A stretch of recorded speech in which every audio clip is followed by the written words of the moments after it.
From the University of North Dakota in Grand Forks, this is Studio One.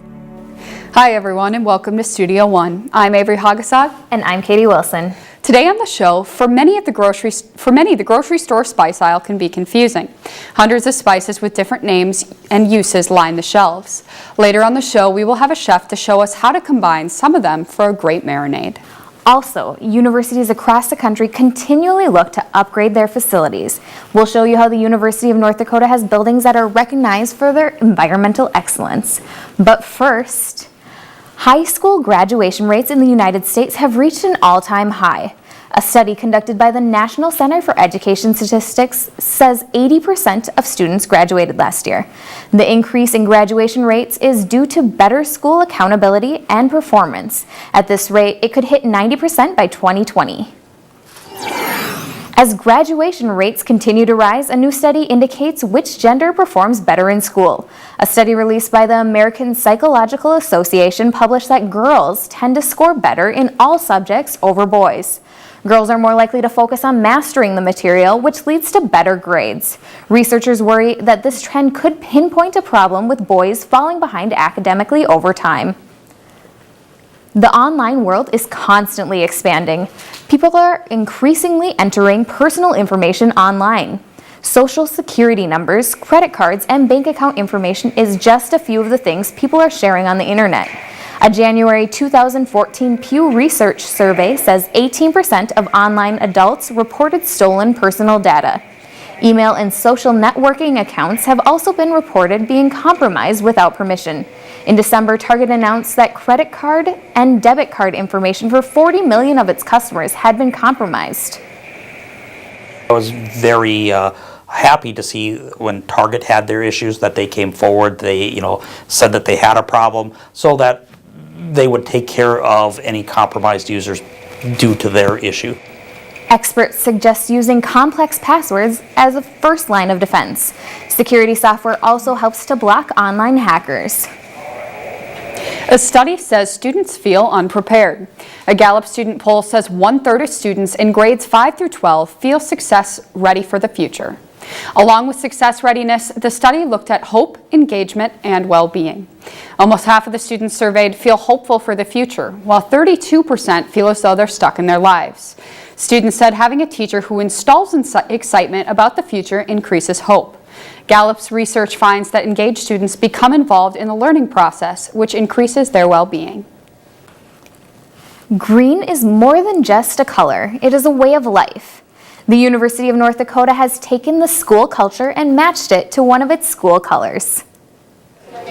College comes with many decisions. I went to college for about 3 years, not knowing really what I wanted to do. But Jim found his right path.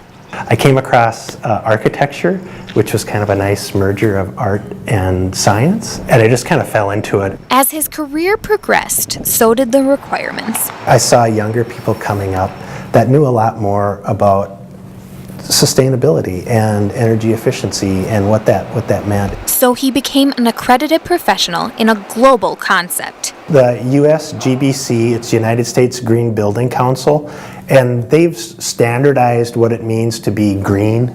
And within that, they have LEED, L-E-E-D. It's leadership in energy and environmental design. And it really set up some standards that you can measure from building to building. Buildings like the Gorecki Alumni Center actually conserve energy and have an environmentally friendly design. You just get this sense of you're kind of doing something to help the environment by just where you work. The Princeton Review and USGBC published a book profiling colleges with a strong commitment to sustainability. The book named the University of North Dakota a green college. Really does set a great example for the rest of the state and all the institutions in the state that you can do this. There are multiple LEED certified buildings on the University of North Dakota campus. UND's Alumni Center is in the top 3% in the U.S. with its level of certification. And that's the news for now. Averi? All right, thanks, Katy. Let's head over now to Timm Uhlmann for the weather news. Tim, how's it looking? Thanks, Katy and Averi. Citizens of Tupelo, Mississippi are still reeling from a large wedge tornado that hit the city this past weekend. The National Weather Service later confirmed this was an EF3 tornado with winds up to 150 miles per hour and that it stayed on the ground for up to 24 miles. The same storm system as it moved on brought torrential rains towards the southeast, including many cities in Florida and Pensacola. After the rain gauge gave out, was estimated to have up to 20 inches of rain from this storm system.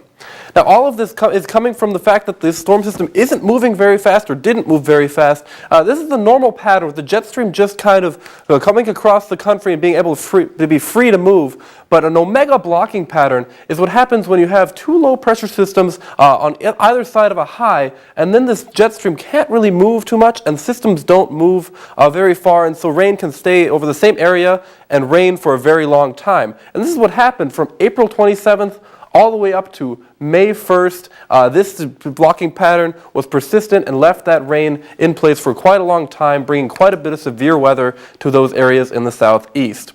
Now, when you have a lot of severe weather, you also have some pretty good extreme chasers. This time of year is when severe weather starts to brew. Dangerous and frightening storms send many to cower and hide. One man chases away this natural instinct. I mean, I'm a tornado junkie, and so if I see one tornado, it's not enough.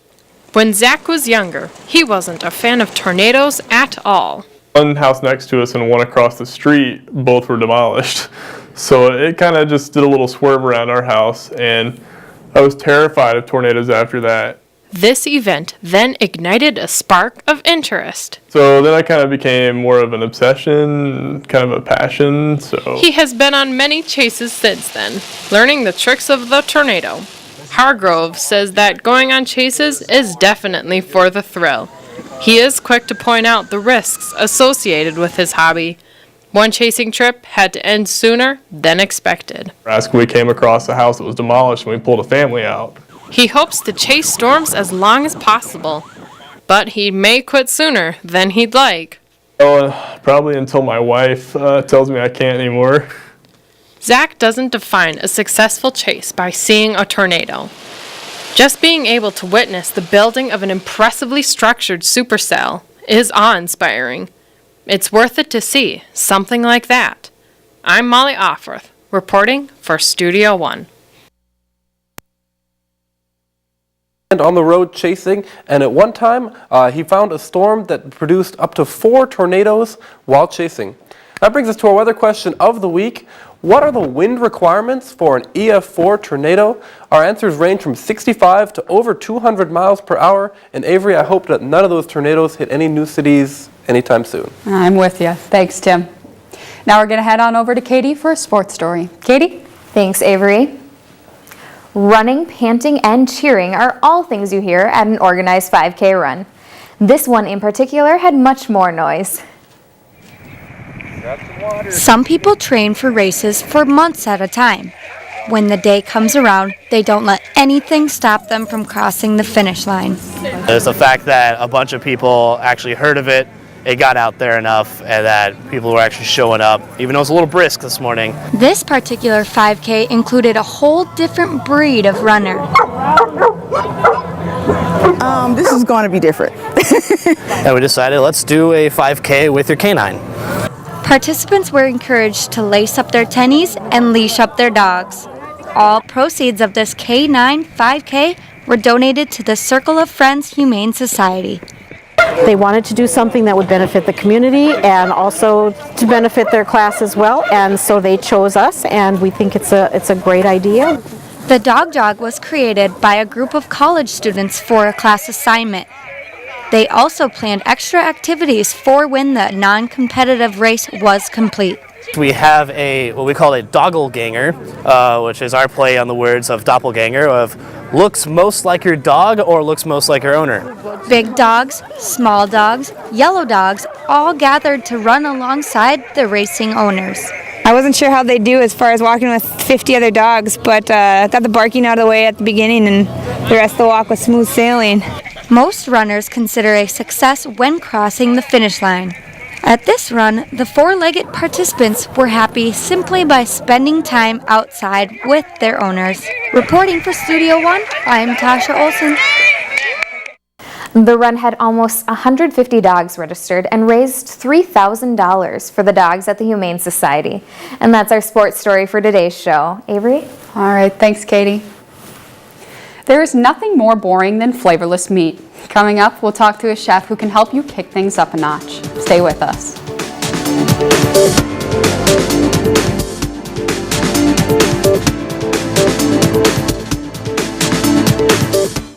Closed captioning for Studio One is underwritten in part by NDAD, helping others to help themselves.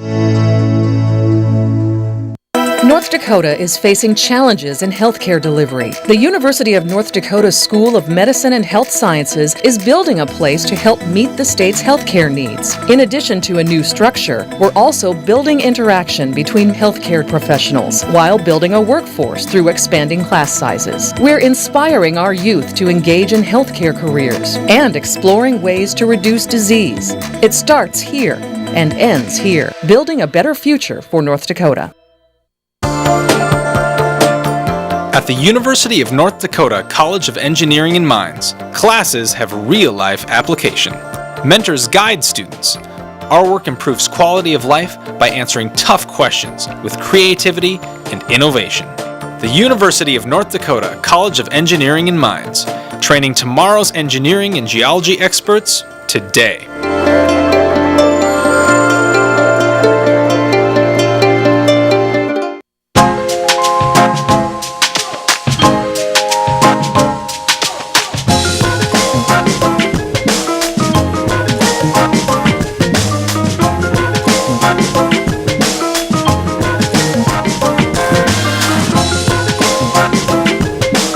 University of North Dakota College of Business and Public Administration, connecting vision to innovation.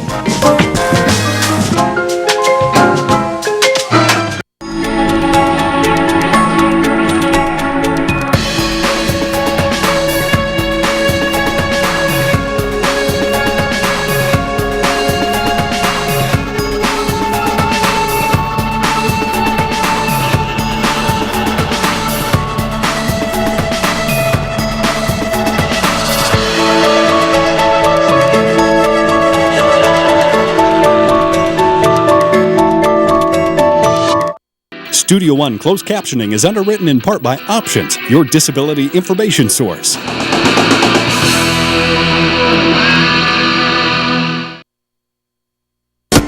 If you would like to attend a live show, go to our website at studio1.und.edu. As spring rolls in, more and more people are starting to cook outside. But for many, spicing things up for the heat of the summer can be a challenge. Chef and owner of the restaurant Sanders, Kim Holmes, is here to teach us how to properly marinate. Thanks for being on the show with us today, Kim. Thanks for having us. So you gotta tell me. Anyway. What made you start cooking? Well, my grandmother started me picking herbs in her garden when I was a young kid, and making me eat them and make sure they taste good? Well, just know the different flavors. Okay, yeah, that's very good. And then we'd go in and she'd prepare a meal, and she worked for Ladies Home Journal. All right. And her shtick was cooking for company. Okay. So she liked to party. Yeah. So she made sure everything was prepared ahead. So they just threw things in the oven and whatnot. Easy, convenient, yeah. And convenient, and then she wasn't whipped when the party started. That's great. So you've worked at a lot of restaurants, right? Yes, mainly all restaurants that I've owned since I've been back from the in the States, from Europe. You were in Europe? 5 years. Did you have a restaurant over there, or did you just work No, remote? I was a grunt. Okay. I did whatever they asked me to do. So what kind of things did you kind of learn from working over in Europe as opposed to coming to the United States? Well, the three components that make a great restaurant. Good food, good service, and atmosphere. And when I worked in Italy, I worked in a little pizzeria, Trattoria, and the woman that I worked for taught me Italian, and that was very excited and exciting and It's a good benefit to working in another country. we had a wood-fired oven, and that's why there's one at the Frog, because I started Lola's before the Frog. And then in Switzerland, I worked for a family that built their own hotel back in 1907. Wow. And I did whatever was asked of me. Yeah. It was a village only accessible by train or foot. So it was a pedestrian village like Zermatt. And they had electric carts to go down to the station and get the guests. Yeah. And I ran the bar at night. I worked in the kitchen in the daytime. Very different from Hauled here, bags essentially. around. You did whatever they asked you to do. Yeah. So what is Sanders like, the place that you're working at now? Well, we're a dinner house, and we have those three elements that I feel make a great restaurant: food, service, and atmosphere. And I have employees that have been with me as long as 23 years. We make everything from scratch, our stocks, all our sauces, all our dressings. Fresh. Fresh. We bake our bread every day. Everything. I make my own ice cream.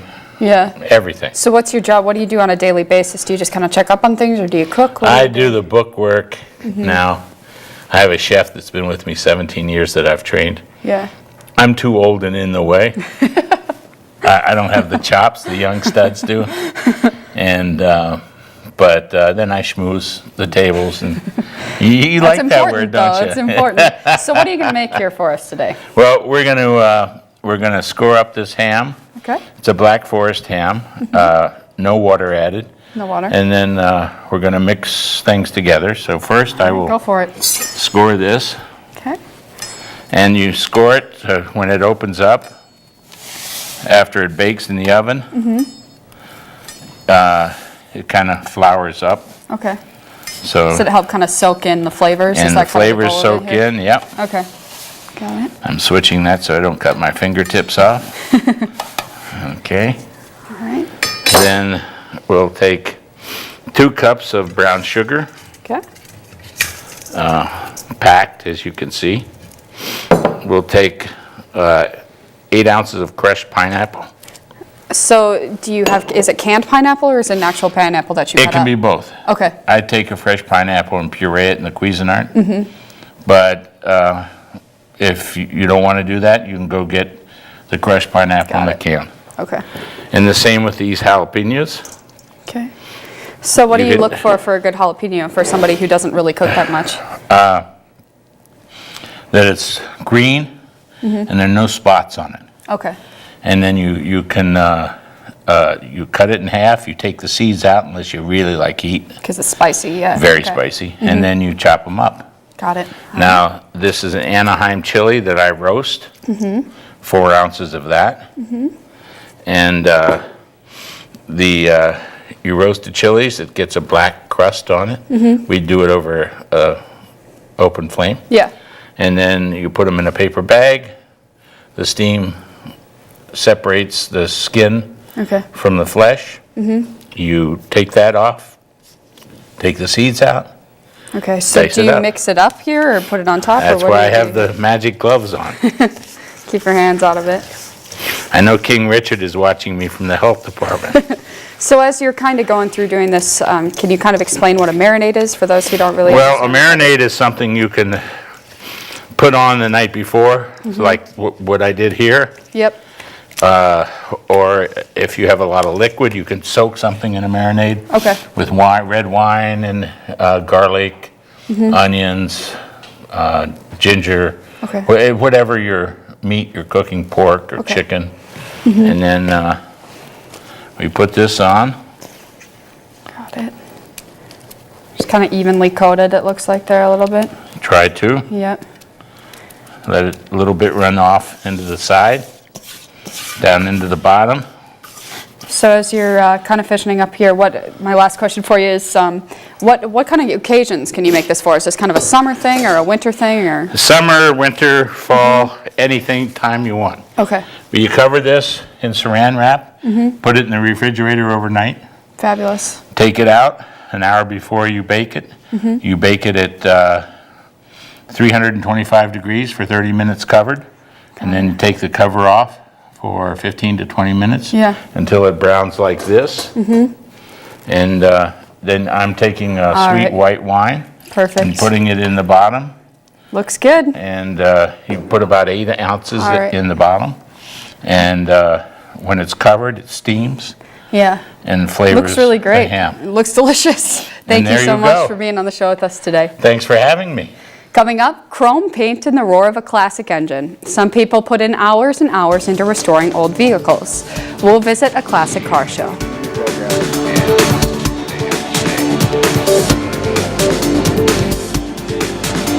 Studio One closed captioning is underwritten in part by Options, your disability information source.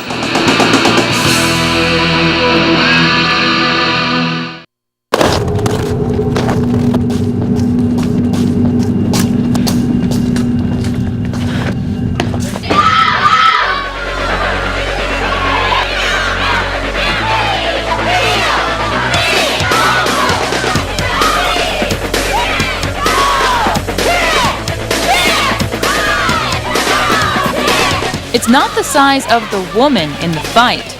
It's the size of the fight in the woman. Some consider graduation the end of the college experience. For others, it's just the beginning.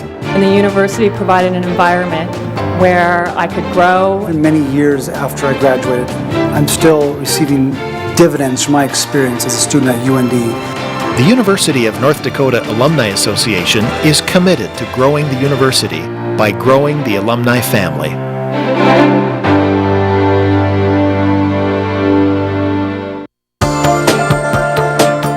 At the University of North Dakota College of Engineering and Mines, classes have real-life application. Mentors guide students. Our work improves quality of life by answering tough questions with creativity and innovation. The University of North Dakota College of Engineering and Mines, training tomorrow's engineering and geology experts today.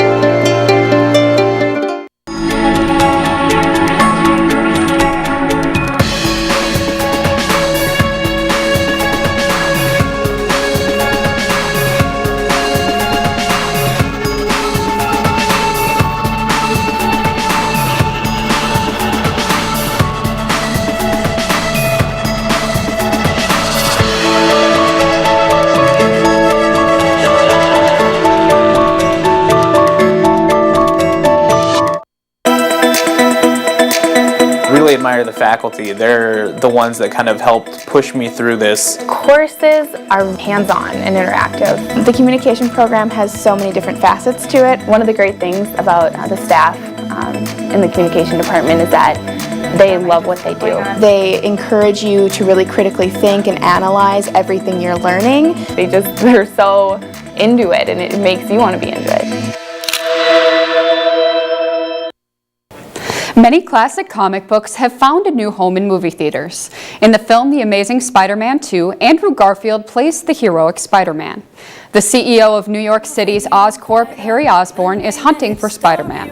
He was told by his dying father that Spider-Man's blood could cure his terminal illness. Meanwhile, an Oscorp employee falls into a tank full of electric eels. He transforms into a living electric generator, causing citywide blackouts. Spider-Man must fight with both Harry and the new villain, called Electro, in order to save the city from mass destruction. The tone is very alive. It's crackling with life, and there's a lot of, it's a roller coaster, this second one, so there's a different vibe entirely, I think. Spider-Man is based off of the series produced by Marvel Comics. The entire movie was filmed in New York State. The Amazing Spider-Man 2 opens in theaters Friday, May 2nd with a PG-13 rating. Phone calls and emails are often a big part of most jobs, but sometimes they might come in at unwanted hours. A new labor agreement requires French workers to ignore work-related emails and phone calls in the evening. We wanted your thoughts on whether emails and phone calls are okay after hours. Work already, disrupts so much. I think that it is not a beneficial thing to family life. If it's after hours and after a time that you would be able to come in or talk to them in person, it is kind of annoying. I like getting emails because that's how we get our schedule. so it always helps so then I can see it and I have it at home. Depending on what it's about, you know, if it's something that's serious, it has to be dealt with immediately, then it's perfectly okay. I think that they're acceptable just because I think if there's any issues after hours with work. I guess it wouldn't make much of a difference. I mean, that's the best time to get a hold of most people. Well, I think it's okay for them to send out emails, like make a phone call, maybe leave a voicemail. I think that the work-related emails and calls and contact like that should be mostly during the work day. Vehicles are often a necessity. They are used to get from one place to another. Some people use their vehicle as a form of creativity and personal expression. Some people find it hard to let go of the past. Others take the past and try to make it better. It's a 1955 Chevrolet 150 series sedan. It's been highly modified.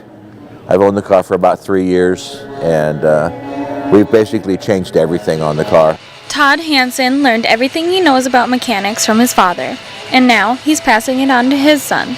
We've been doing it as a father-son thing since he was old enough to be in the shop. Working on cars led his son to his future career. The reason my son's a mechanical engineer is because the question came up when he was in the 9th grade about why do I need algebra, why do I have to solve for X? Well, building a car, you're perpetually solving for X. Car shows like this one bring together those who love chrome. We have about 80 cars here, all the way from as far east as Duluth and Two Harbors, and as far west as Dickinson, and then from as far north as up by the Paws and north of Winnipeg, and as far south as the Twin Cities. I've come to the show for quite a few years, and it's quite impressive the amount of time and effort that goes into these cars that you build. Todd prefers classic cars to modern. Oh, simplicity is the first thing. Notoriety, I mean, I gotta be honest, notoriety is the second thing, you know, and it's to own something that nobody else has. Owning it is one thing, driving it is another.